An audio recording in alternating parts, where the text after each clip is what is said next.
स्नेह मिलनाच्या या कार्यक्रमाच्या निमित्ताने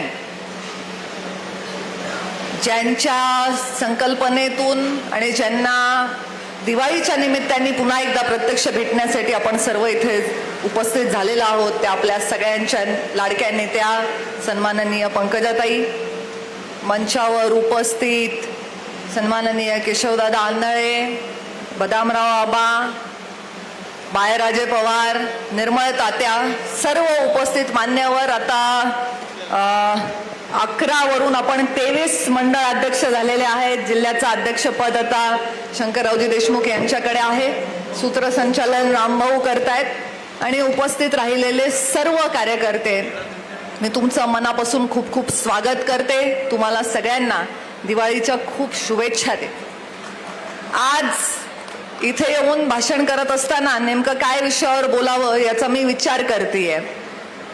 कारण एक तर भाषणाची सवय आता तुटली आणि 10 वर्ष खासदारकीच्या कार्यकाळामध्ये तुम्ही मला कितीही गावांना भेटी द्यायला सांगा, कुठल्याही शेतकऱ्याच्या संकटामध्ये धावून जायला सांगा, एखाद्याच्या घरचं लग्नाचं कार्य करायला सांगा, एखाद्याच्या घरच्या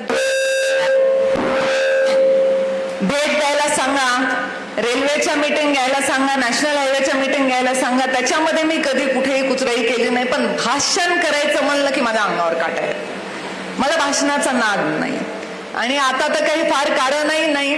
अजून निवडणुका सुरू झालेल्या नाही आहेत. निवडणुकींच्या काळामध्ये भाषण करण्याची एक वेगळीच मजा असते. ती कशी असते की आपण आता आजकालच्या काळामध्ये पहिल्यासारखं राहिलं नाही. पहिले कसं दिवाळीच्या वेळी फक्त घरामध्ये फराळ बनत होता.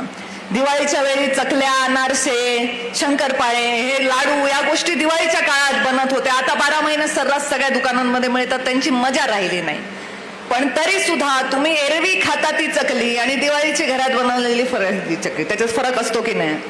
तसं आत्ताचं जे भाषण आहे त्याला तो खुसखुशीतपणा नाही. जोपर्यंत ते राजकारणाचं भाषण होत नाही तोपर्यंत त्याला तो खमंगपणा येत नाही. आज आपलं जे आहे ते सगळं गोड गोड आहे. म्हणजे आज आपल्याला लाडू, शंकरपाळे, अनारसे असं गोड गोड बोलायचं, सगळं छान छान आहे. आज इथे बोलत असताना जसं निर्मळ तात्यांनी आज पंकजाताईंच्या नेतृत्वावर विश्वास ठेवून पुढचं काम करायची तयारी दाखवलेली आहे आणि बाळराजे जसं म्हणाले की मुंबई बळकट झाल्याशिवाय जिल्हा बळकट होत नाही, त्यामुळे त्यांचंच वाक्य पुढे नेते की समृद्धी महामार्ग आपण खूप ऐकतोय. सगळ्यांना आता सोपं झालंय मुंबईपर्यंत जाणं, पण आपल्या जिल्ह्याचा जर खरा समृद्धी महामार्ग कोण असेल तर त्या आपल्या नेत्या पंकजाताई आहेत.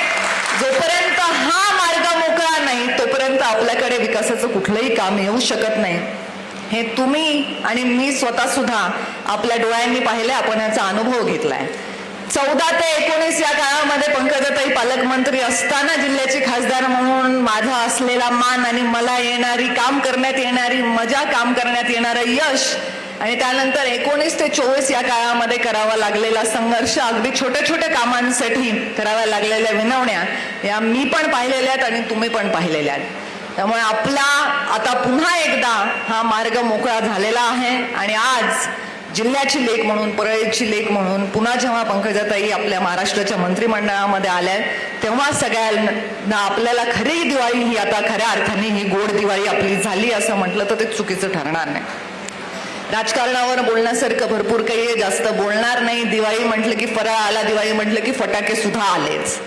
ज्या माणसाकडे फटाक्याचं एक मोठंसा आगार आहे, ज्याच्या हातामध्ये ती शक्ती आहे, त्यांना किती सामर्थ्य असतं, त्या सामर्थ्याचा वापर कसा करायचा हे मात्र नेतृत्वावर अवलंबून असतं.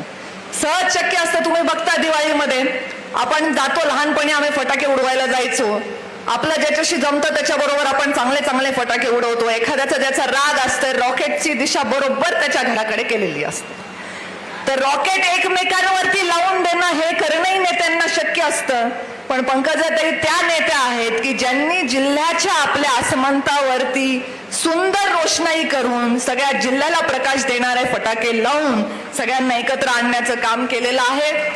या कामामध्ये आपण सर्वांनी पुढच्या काळामध्ये ताईंचे हात बळकट करण्यासाठी आपापलं योगदान देऊया, एवढंच या निमित्ताने सांगते. तुमचं सगळ्यांचं पुन्हा एकदा या दिवाळीच्या स्नेहमिलनाच्या कार्यक्रमामध्ये मनापासून स्वागत करते आणि तुम्हाला सगळ्यांना दिवाळीच्या शुभेच्छा देत आपल्या वाणीला विराम देते. धन्यवाद. जय हिंद, जय महाराष्ट्र.